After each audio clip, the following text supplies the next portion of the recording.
여러분 안녕하세요. 강동경희대병원 H로그입니다.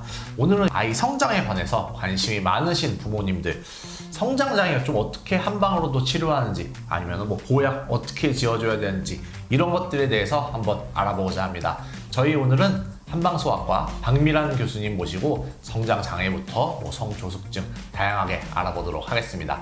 교수님 자기소개 부탁드립니다. 네.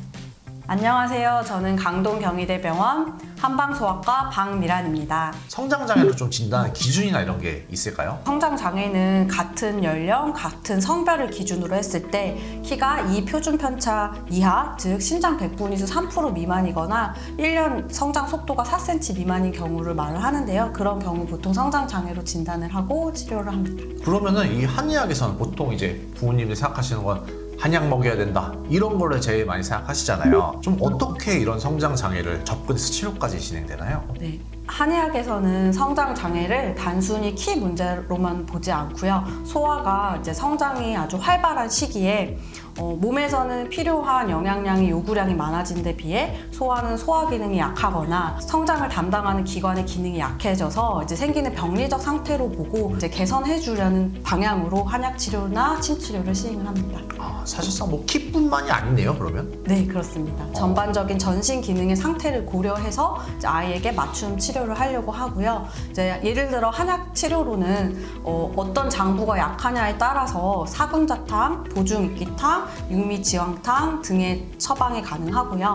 그 다음에 침 치료로는 성장판 주변의 혈자리인 족삼리, 삼음교, 태계 등의 혈자리에 침을 놓음으로써 그 성장판 주변의 혈류를 개선하는 효과가 있고, 또 긴장을 잘하는 아이거나 스트레스를 많이 받는 친구들은 침 치료를 통해서 이제 정서 안정까지 도와주려고 합니다. 사실 한약은 저도 어렸을 때 많이 먹었거든요. 네. 침 치료는 애들이 받기에는 더 조금 힘들고 이럴 것 같고, 어떻게 되는 거예요? 저희 성장장애 관련해서도 한의 임상진료 지침이 이제 개발이 이미 기존에 되어 있는데요. 임상진료 지침에 따르면 이제 보통 침 치료는 학년기와 이제 사춘기 아이에게 어느 정도 접근할 수 있고요.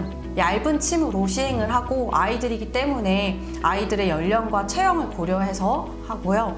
그 다음에 강한 자극 없이 부드럽게 하려고 합니다. 그리고 아이들에게 미리 충분한 설명을 한 뒤에 수능도를 높이는 방향으로 합니다. 이제 저 같은 경우는 이제 이 병원에서 가장 침을 안 아프게 놓는 선생님이다라고 아이들에게 먼저 안심을 시켜주고, 혹시나 맞는 동안에 아프면 얘기해라 선생님이 바로 빼주겠다라고 약속을 합니다. 그럼 아이들이 저랑 어떤 그런 약속을 한 거를 생각을 하고 또 믿고 하는 편이고, 이미 침이 맞은 상태에서는 그 침 자체가 무서워서 아이들이 오히려 움직이지를 않고 가만히 있는 편입니다. 사실 이제 부모님들이 또 가장 요즘에 걱정 많이 하시는 거예요.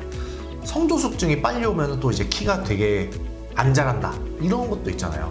이 성장장애랑 만약에 성조숙증이 같이 오게 되면은 또 치료법이 좀 달라질 것 같은데요. 성조숙증이랑 성장장애가 함께 나타나는 경우도 흔한 경우인데요. 성조숙증이 오면은 성장판이 일찍 닫히기 때문에 최종 키가 작아지는 거를 이제 어머님들이 많은 우려를 하시는데요. 네. 그래서 이러한 경우에는 단순히 키를 키우는 것보다는 성장판이 너무 빨리 닫히지 않도록 이제 조심해서 치료를 해야 되고, 한의학에서는 이제 성조숙증의 원인을 두 가지로 보는데요. 한 가지는 이제 몸속 수분과 에너지 조절이 흐트러진 경우를 보고, 두 번째는 성장과 성호르몬을 담당하는 기관 기능이 약해질 때 성조숙증이 온다고 보는데요.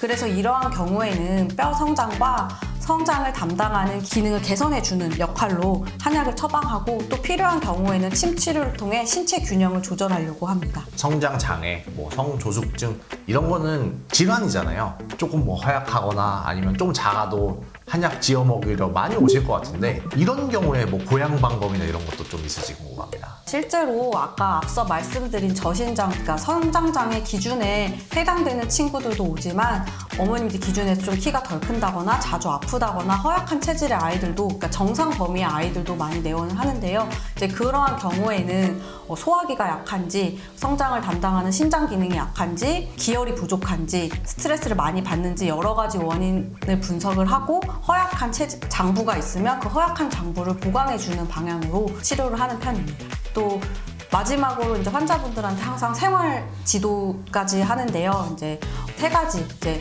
식이 습관, 그 다음에 운동, 수면 습관까지 이제 같이 티칭을 하는데요. 운동의 경우에는 뭐 주 3회 60분 이상씩 운동을 하도록 하고, 수면의 경우에는 늦어도 11시 전에는 자고 9시간에서 11시간 정도 수면 시간을 가지면 좋고, 식이 섭취에 있어서는 당연히 5가지 식품군을 골고루 먹는 것도 중요하다고 설명을 드리는 편입니다. 아, 그렇군요. 보양적 측면에서 이제 한약도 말씀을 주셨는데, 사실 저도 경험 옛날에 해봤지만 너무 쓰잖아요, 한약. 뭐 이렇게 되고. 이거 좀 아이들 잘 먹을 수 있는 방법이 있을까요? 그래서 저는 이제 많은 보호자분들이 또 그 부분도 우려를 하시는데요. 이제 아이가 먹기에 괜찮나요? 아이가 먹기에 너무 쓰지 않나요? 많이들 여쭤보시는데, 일단 아이들의 체중과 연령을 고려해서 한약재 용량을 썼기 때문에 성인 한약만큼은 진하거나 쓰지 않다라고 먼저 설명을 드리고요. 한약에 특별히 아이들이 한다고 식품 첨가물을 저희가 따로 넣지는 않습니다. 그래서 어머님들께 집에서 한번 처음엔 그냥 줘보시고, 그랬는데도 아이들이 힘들어하거나 거부를 하면은 올리고당이나 식욕을 떨어뜨리지 않는 당의 아가베 시럽을 넣도록 하고 있고요. 그래도 이제 안 통한다. 그러면 그 다음으로는 한약을 먹자마자 아이들이 평소에 좋아했던 간식을 입에 넣어주시거나 하는 방법을 권장드리고 있습니다. 교수님 오늘 굉장히 이 소아 성장 관련해서 잘 알려주셔서 감사합니다. 네.